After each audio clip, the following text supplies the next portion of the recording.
அதுக்கு நம்ம ஒரு பாத்திரத்து மேலே இதை நல்லா தட்டி எடுக்க போகிறோங்க. அடை மாதிரி தட்ட போகிறோம். அப்போ தான் தட்டுறதுக்கு நல்ல வசதியாக இருக்கும். அதை தவாவில் போட்டுக்கிறோம். தண்ணி தொட்டு தொட்டு தட்டணும். இல்லைன்னா அந்த மாவு நம்ம கையில் ரொம்ப மெலிசாகவும் இல்லாமல் ரொம்ப தனியாகவும் இல்லாமல் மீடியம் சைஸில் தட்டி எடுத்துக்கலாம்.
இந்த மாதிரி அழுத்தம் கொடுத்து எடுத்துக்கலாம். அப்போ தான் உள்ளுக்குள்ளே அந்த மாவு நல்லா வேகும்.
அரைச்சிக்கிட்டா போதுங்க.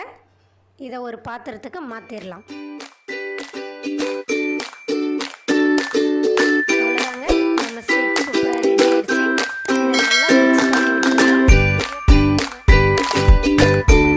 விட்டுக்கலாம்.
அதையும் சொல்லுங்கள்.